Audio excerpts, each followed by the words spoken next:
Next on KQED Newsroom, new troubling information from the San Bruno explosion. Is the California Public Utilities Commission too cozy with PG&E? The fallout continues. PG&E misled the federal regulators by providing them inadequate and sometimes doctored documents. High tech, it's not booming for everyone. A lack of diversity and calls for change. Plus, a San Francisco artist makes the surprising decision to give away his art. We'll find out why. We'll probably make some people happy. Who knows?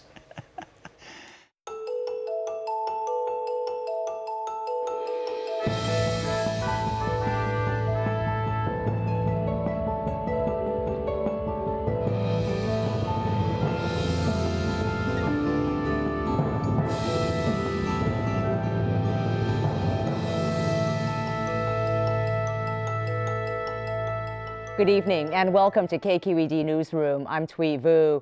Emails revealing an unusually close relationship between PG&E and the California Public Utilities Commission are leading to calls for the removal of Michael Peavy, the head of the agency.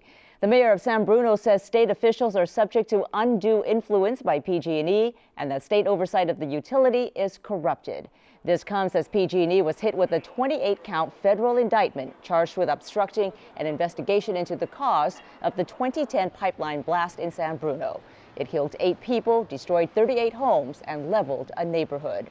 Loretta Lynch is a former CPUC president and a longtime critic of corporate influence at the state regulatory agency. Scott Schaefer sat down with Lynch earlier. Loretta Lynch, welcome. Thank you for having me, Scott. You've been a longtime critic of corporate influence in regulatory agencies in California.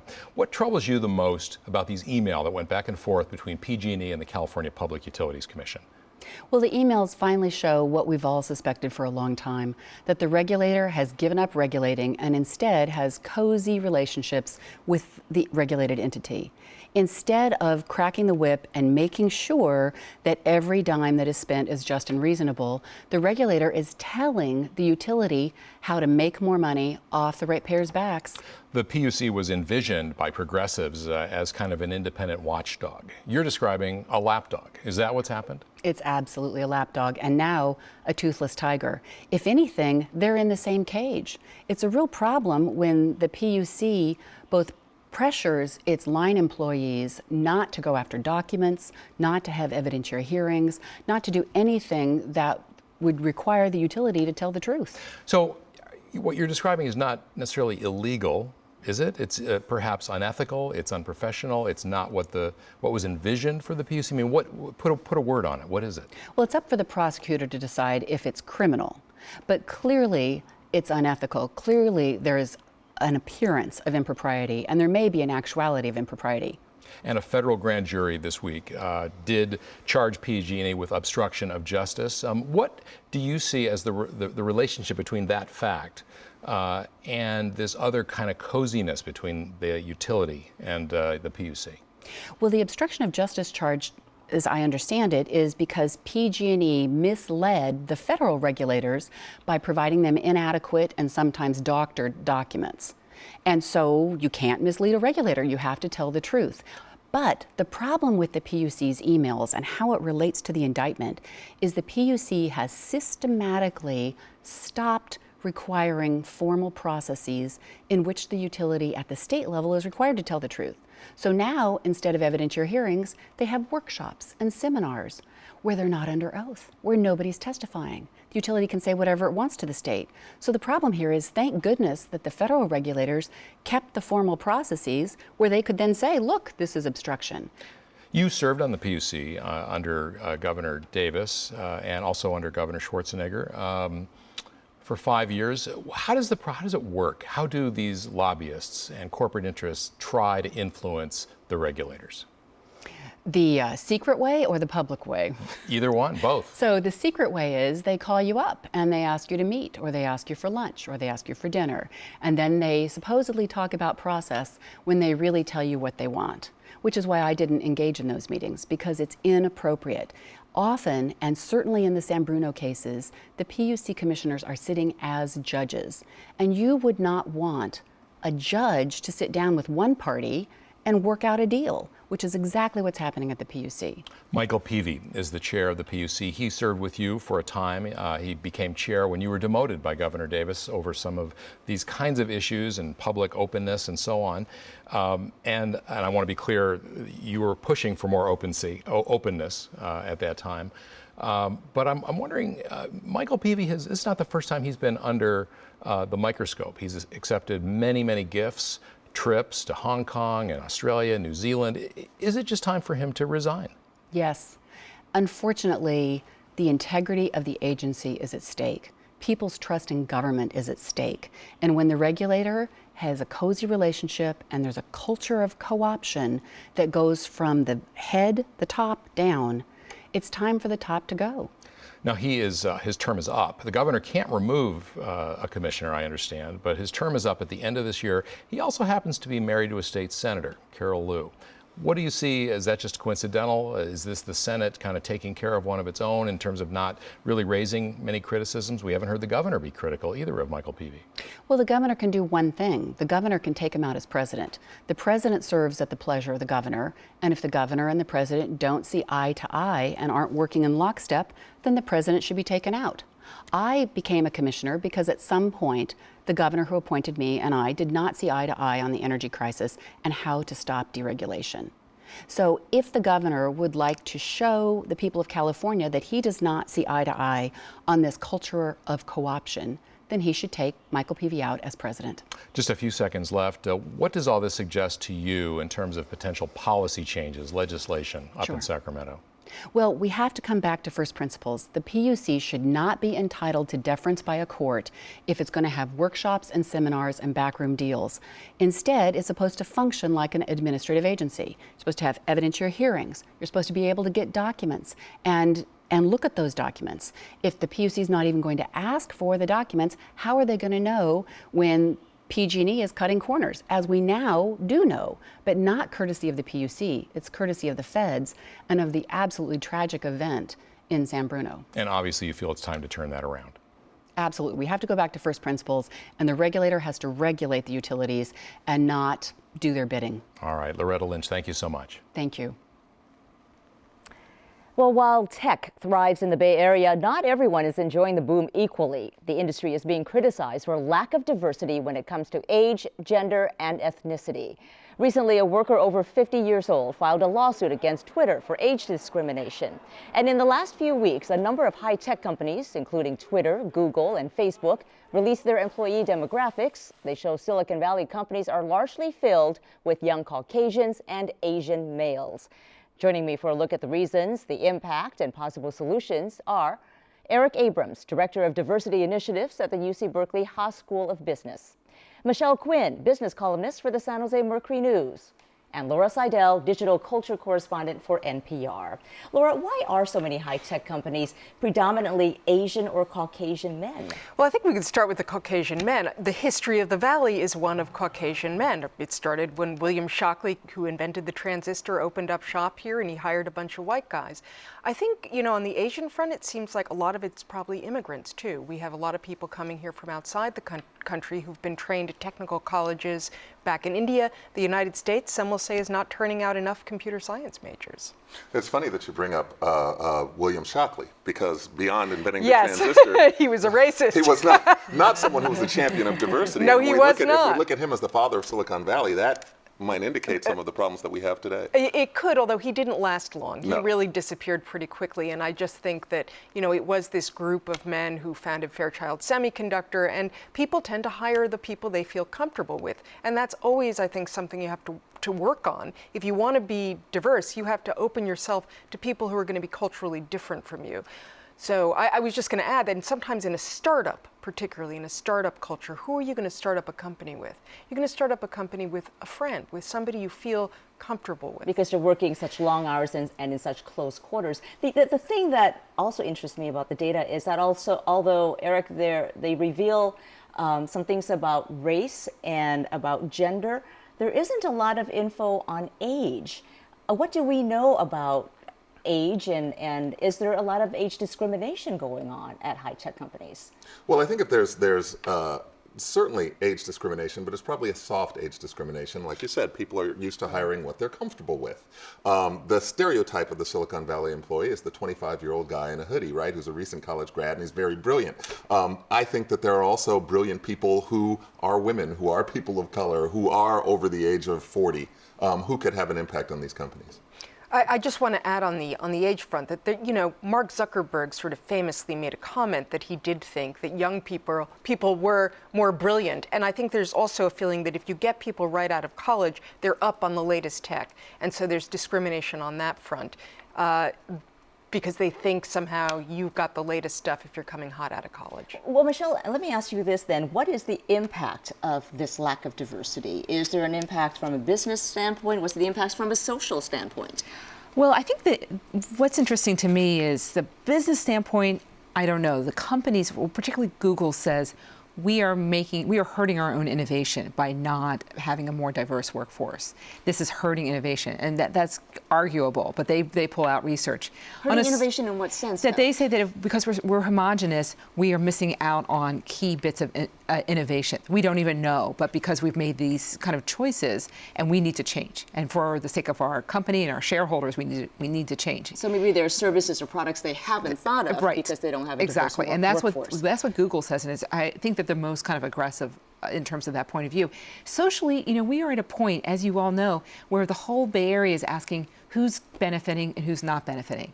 And it's a social issue about income inequality, and I think that puts the tech industry really on the spot. If the whole Bay Area is becoming Silicon Valley, which I think it is in terms of where people are living and working, then who gets to do it? And if it's a white male and maybe Asian, then I think that causes kind of more resentment necessarily. So it's a big step, and it's brave of the companies to say, here's who we are. I just want to point out that they have not given us any historical information. So we do not know, is it better, is it worse?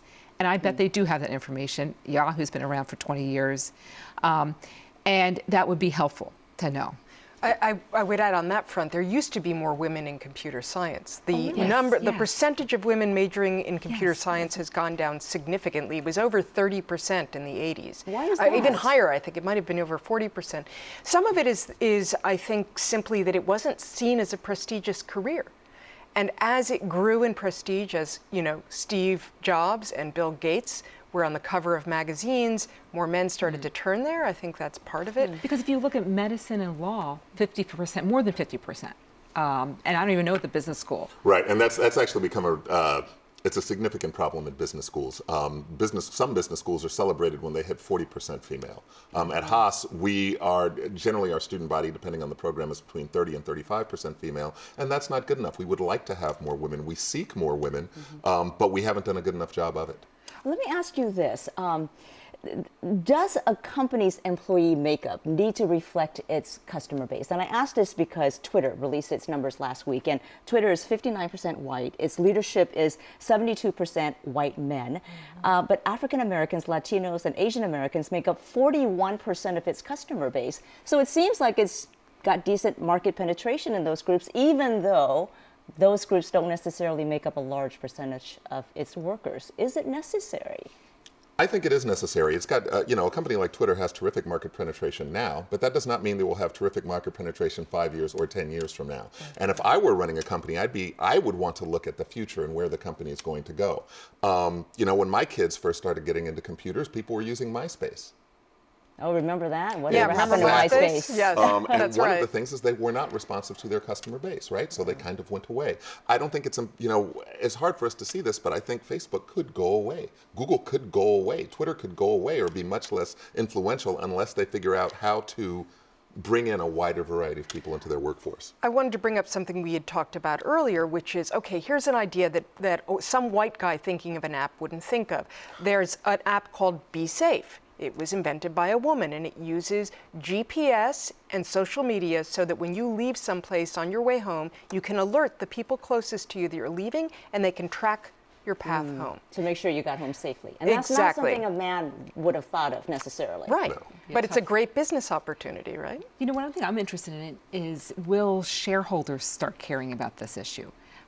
Or shareholder advisory groups who will say, this is a bottom line issue. You know, are we going to go to that next level? And then I guess the other question is, what I'm very interested in is, why do these companies all basically look the same? You know, eBay put out its numbers yesterday, and it looked kind of slightly different, and it got celebrated as the best of diversity because it had more women in leadership. But mostly, we're looking at the same thing, and that makes me wonder about talent pool, the education system, and also unconscious bias of the hirer, which we sort of touched on in terms of comfort. And speaking of unconscious bias, the Reverend Jesse Jackson is very vocal about this now, and he calls this, he's campaigning for more diversity in tech companies, and he says this is the next step in the civil rights battle. What do you make of that? I think there's a lot of truth in that statement. I think it's important to, you know, when we look at these studies, these demographic studies that companies have just released, one of the things that was interesting to me is what wasn't said. There wasn't information about age. None of the companies even mentioned Native Americans. You know, the companies all lump Asian Americans as a category, but those are people who are descended from 60% of the population of the world. And you can't say that someone who went to IIT Bangalore and a Hmong guy who went to Fresno State have anything in common culturally. So then what needs to be done to address this, to begin to rectify it, Laura? You know, I'm going to cite something which is the work of Maria Klawe, who's the president of Harvey Mudd College. Now, in this case, we were talking about women. She noticed, she's a computer scientist. When she got there, only, you know, something like 18% of the women, and these are women who are already interested in science and math at Harvey Mudd. This is a school that specializes in it. We're majoring in computer science, and she said that's crazy. She set up a program, and within 5 years, she changed it. It's well up now. I think the latest figures were it's up to 40%. Where she, you know, so over the course of 5 years, she just made a few changes. Among them, she actually had different categories of introductory classes so that women weren't in classes with guys who were starting in high school. A lot of the guys would speak out loud, and they made the women feel intimidated. And she also spoke to the professor. She said, take them aside, tell them, you know, to kind of calm down. She had the women go to the Grace Hopper celebration. So any woman who wanted to go to this big celebration of women in computing that happens once a year could go. They could meet other women. She did a number of things, and it's a really good program, but it shows that if you're determined to get more women and more people, you can. So that's a case where the extra effort made a difference. I want to thank you all. Laura Sydell, Digital Culture Correspondent for NPR, Eric Abrams with the Haas School of Business, and Michelle Quinn with the San Jose Mercury News. Thank you. Thank you.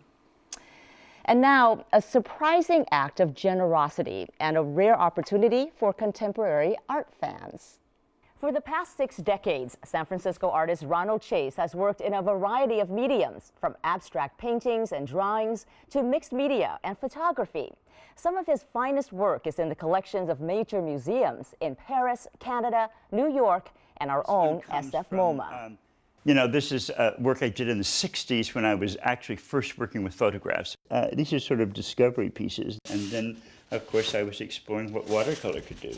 But now, as he approaches 80, Chase has decided to share his legacy in a rather unusual fashion. This Saturday, anyone who stops by his Mission District studio can take home a piece of art, absolutely free. He estimates there are nearly 600 pieces to choose from, and he's uncovering more each day. And a lot of that work nobody's seen.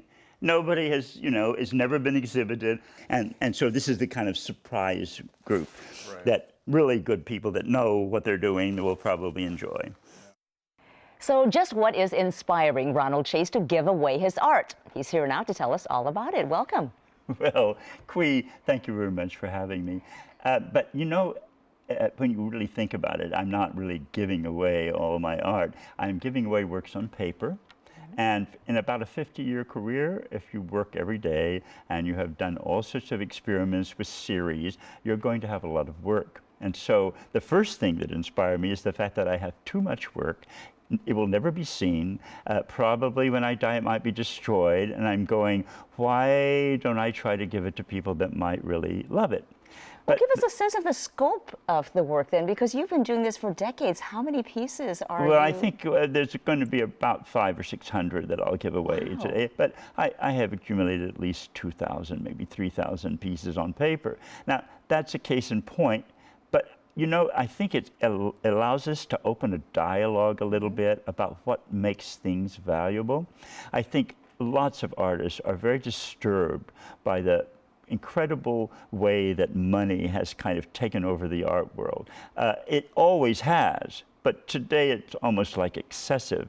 And the way that works is that a serious artist starts out doing the work that they love.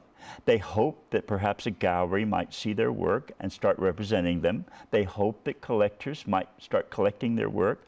They hope that their prices may rise so that they can become prosperous, because I don't think most people know that galleries take half of your work, so half of your income. So the thing is, that point is just what everybody tries to deal with. However, now it goes into astronomical places where your work is almost like a commodity changed on the stock exchange, and it gets out of the realm of anything that anyone could have or care about having as a collection at home. So is this part of your mission then, to make art more accessible and Not to make it really. less? I mean, I guess it is, my art more accessible, certainly, but I think it's to start a dialogue about what that means. You know, this is not just giving away free work. I mean, it comes with some obligations.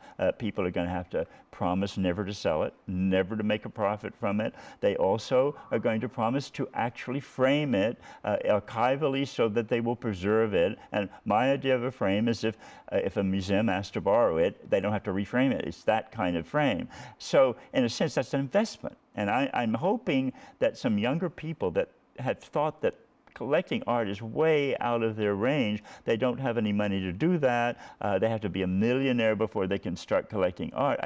I hope it makes them rethink a little bit that you could start a collection with paper that is really quite a serious collection, and you know, have something valuable. And speaking of young people, you work with them quite a bit. You have a program called San Francisco Art and Film for Teenagers, and you take young people for free to museum exhibits and performances. Well, basically it's a big program. You know, we offer Cine Club on Fridays, we take them to galleries, you know, a couple of times a month on Saturday, and we give them free seats to all these art exhibits that the organizations give to us, because they know that people have to experience art before it starts becoming a part of their lives. So on the one hand, you're helping to inspire a love of art among young people and keep that going, but at the same time, we're also hearing a lot of stories about artists feeling like they're priced out of San Francisco with the boom in rent prices and the high-tech boom.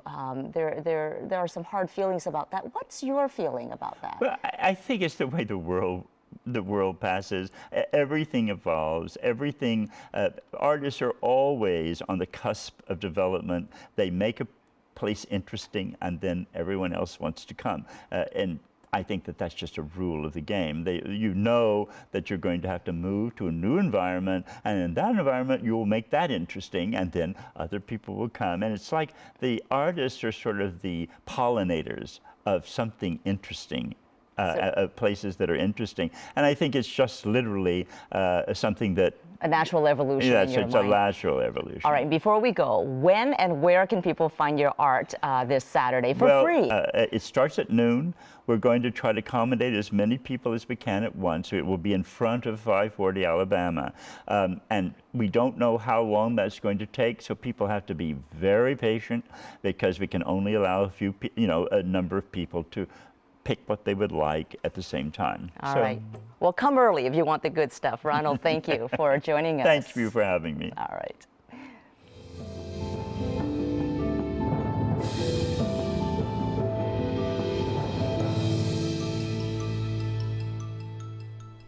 And joining me now for a look at what's coming up on KQED News is Scott Schaefer. Hi, Scott. Hi, Thuy.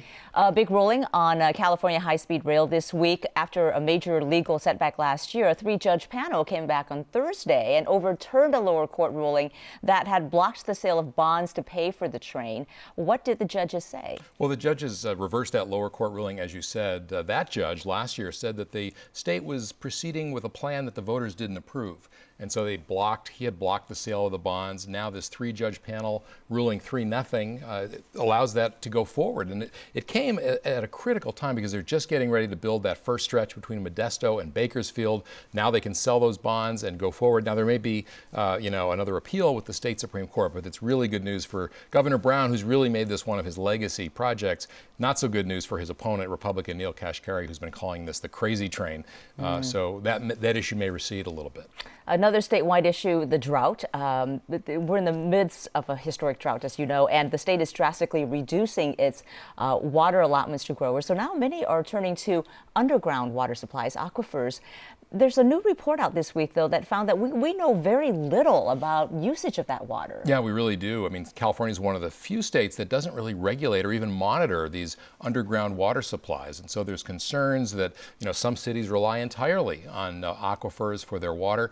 There's concern we don't know how much is getting pumped out, how quickly, what happens when it runs out, how fast is it being replenished. So there's just a lot of issues raised. And of course, we are in the middle of a drought. No one knows when it's going to really come back to normal in terms of precipitation. So there's some talk of maybe putting some regulation in place so that we have a better handle on what's going on there. So some legislation in that area? Yeah, there's a couple pieces of legislation. Of course, it's going to be hotly disputed because there's a lot of different interest groups. So whenever you start talking about water.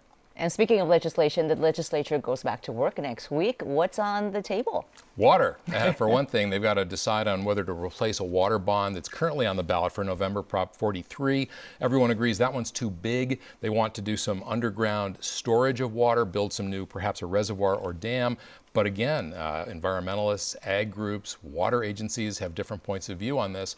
If they can decide on a new package, they'll put it forth, and maybe the voters will vote on that in November. And I think another big issue, gun control, they'll be taking up? Yeah, just a few months after that terrible shooting at UC Santa Barbara, there's several pieces of legislation to begin to regulate different aspects of gun access, especially for people with mental health problems. We'll see if it passes and what the governor will do, because he's vetoed some gun control measures in the past. Well, lawmakers certainly have their work cut out for them when they return. They do. All right, Scott, thank you. You bet. And for all of KQED's news coverage, please go to kqednews.org. I'm Scott Schaefer. Thanks for joining us. And I'm Thuy Vu. Have a good night.